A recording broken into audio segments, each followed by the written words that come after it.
Mr. Maurice McTigue, good evening. We are honored to have you as guest on our RTV News. Thank you very much. First question, is this your first time in our country? This is now my fourth time. And each time I come, I love it better. It is just such a wonderful place. This has got to be one of the most attractive places in the world. What have you seen so far? Where have you been? I've been down in this part of Croatia twice, and the other two times I've been here, I've been in Zagreb and the areas around Zagreb. This is much better than Zagreb. Much better. Yeah, much better. Thank you very much for that compliment. So, what have you noticed about Croatia? The good things or the bad things? What I think I've noticed over the last 5 or 6 years that I've been coming to Croatia is that unfortunately there's a sense of waiting for entry to the European community as the panacea that's going to fix all of Croatia's problems. And that's a false expectation. There are things that Croatia should be doing now and things that it needs to do on its own that entry to the community will not fix. Like what? I heard that New Zealand did a number of reforms, right. Radical ones. I think that your government is too large. I think that you have false expectations of what you can deliver in social policy. You're trying to do things that you're not yet rich enough to be able to do. I think that your fiscal situation is perilous. And given the very recent history, the last 2 to 3 years of Europe, Europe is going to be rather skeptical of countries that don't have their fiscal house in order. If they think you're a risk of having to be bailed out, they're going to be very dubious in 2013 of whether or not they finally want you to enter. Have you heard about the case of our former Prime Minister, Ivo Sanader, and what do you think about that? A government has to be of laws, and the laws have to apply to all of the citizens. People who do bad things, who commit crimes, have to go to jail. But also you can do things to try and remove the opportunities for people to act in a bad way.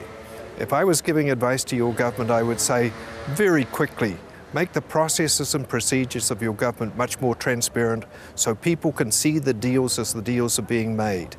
In addition to that, take away a lot of the rules and regulations that don't produce any benefits.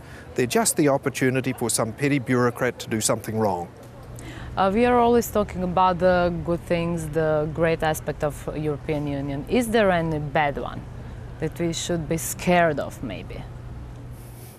If I was a Croatian, what I would be most worried about would be that it has taken you a very, very long period of time to regain your own sovereignty. Entry to the European community is going to require you to surrender a lot of your sovereignty. Do that very, very carefully. You're not yet a prosperous nation, you're on the way, but you want to be a prosperous nation. Make certain that the terms of entry are not going to be detrimental to the creation of that prosperity, to the creation of those jobs, to the attraction of that investment that you need. Can we talk about the tourism for a bit? You are from New Zealand, you've been a member of government of New Zealand, and you know tourism much longer than Croatia even exists. So from the person with much more experience, how to become more successful, to attract visitors, guests?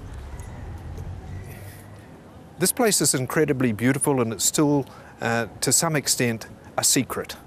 You need to do better at making people aware, particularly outside of Europe. I'm here with some American friends. They are absolutely in awe of how beautiful your country is, particularly this part of your country. Many Americans don't even think of Croatia when they're thinking about going for a holiday, and they would love to come here. By our standards, it's very inexpensive. That's a major attraction, particularly as American dollars get worth less. So promote those things. And just take away all of the annoying things that are bureaucratic and make it more difficult for people to do the things that they want to and have the experiences they want. And the last question, what does America think about Croatia? Those Americans who even know where Croatia is. I think Americans have a good view of Croatia, those who know where it is. I think they are empathetic. It was Dubrovnik that was the first place in the world to recognize America in 1776 as an independent country. That's important to Americans. But also they do remember that American military might had to come to this part of the world to help quell some of the fightings and to free people.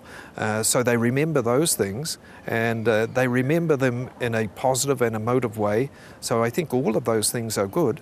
If they have a negative, it's that unfortunately Croatia has a reputation for a high level of corruption. You need to get on top of that reputation, and it needs to be somewhere that people really want to come to visit and to make investments. My last comment would be the most positive thing that governments can do is think about creation of jobs in terms of whoever makes the investment is going to create the jobs that create the prosperity. It never goes the other way round. So if you can make it attractive for investors to come, the jobs will follow and the prosperity also follows. Thank you very much, Mr. McTigue. I hope you will come the 5th time in Croatia. I will indeed. Are you going to spread a good word about us? I have already, and I will continue to do so. Thank you very much. Thank you, Barbara.